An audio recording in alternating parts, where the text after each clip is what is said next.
I'll be the first to admit that I'm not doing enough to protect the drive shaft or linkage assembly on my double pedals.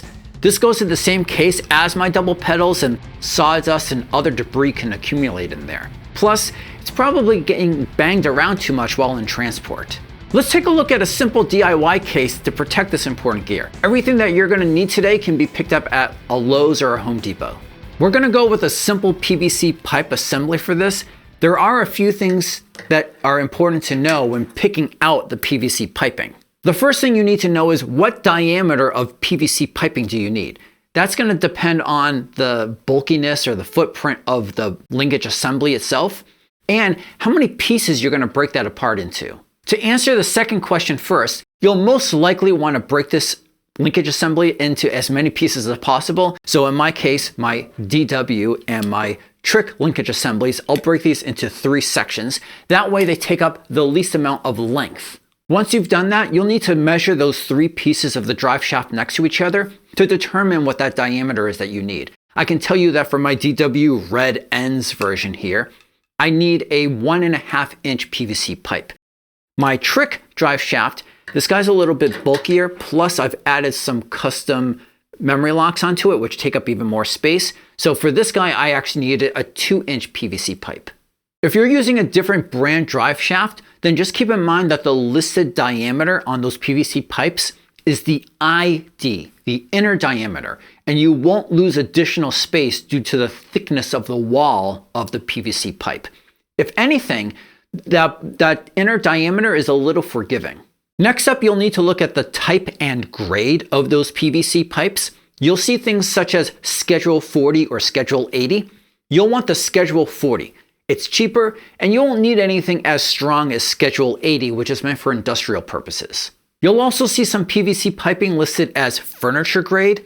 This stuff is all white or all black or sometimes colored, and while it looks nicer, it's more expensive. The cheapest option is going to be a white piping with some text written on the outside. And be sure to not buy too much length. If you're only making one of these and you're separating it into multiple pieces, then a 2-foot section is going to be enough for you to work with. Don't buy the 10-foot section. So the absolute cheapest option here is a 2-foot piece of Schedule 40 non-furniture grade piping at the correct diameter, of course.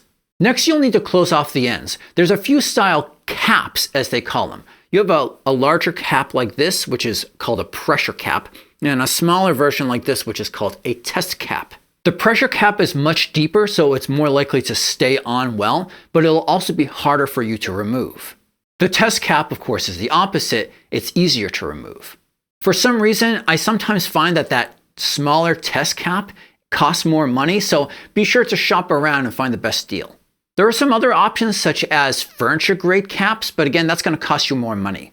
Also, avoid any caps that go inside the pipe. It's going to make it harder for you to determine the length and probably require a longer pipe. For my builds, I'm going to use one of each. The pressure cap is going to go on one end and it's always going to stay on. The test cap will go on the other end, and that will be the side in which I remove and insert the drive shaft. Oh, and be sure to pick the same size diameter cap that you picked for the PVC piping. As of when I'm recording this, the total cost for my 2 pipes is just north of $20. Remember, I'm going with a 1.5 size pipe with caps for my DW drive shaft and a 2-inch size pipe with caps for my Trick drive shaft. Note that when you buy this stuff, it may be dirty. There may be some debris inside the pipe or the caps from when they cut it or shipped it.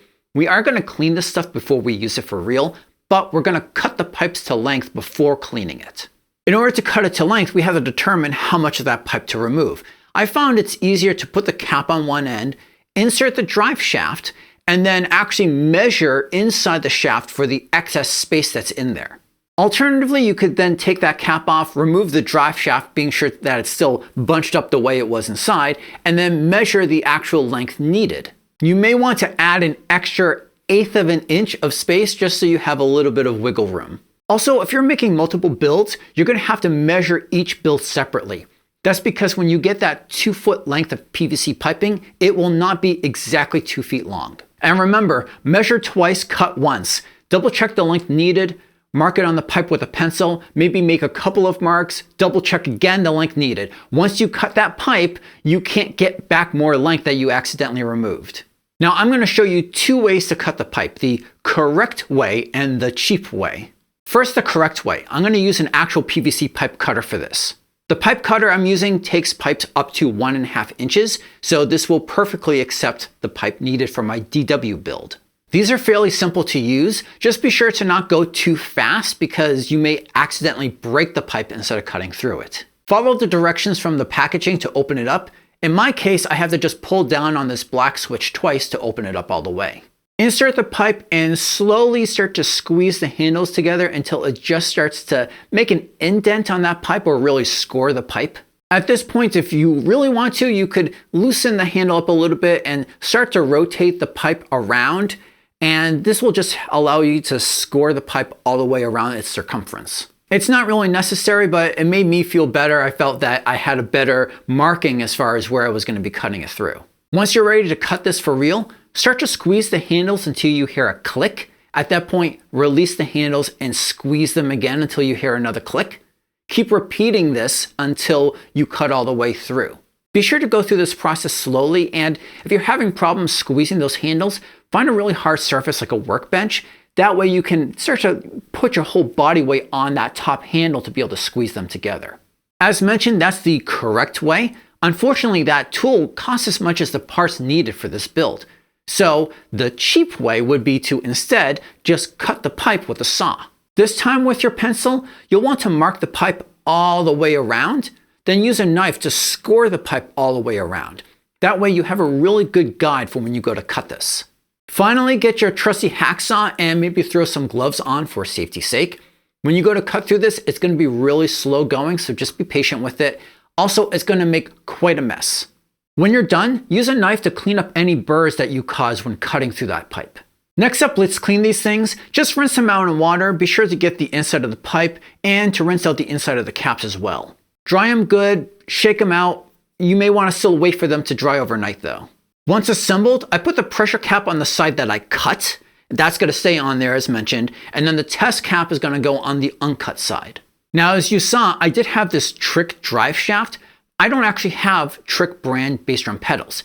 This version of the Driveshaft is actually made to go on your DW 5000 and 9000 series pedals and is a major upgrade from the Driveshaft that DW ships with. And everything you need to know about this Driveshaft can be found right over here. Until next time, peace.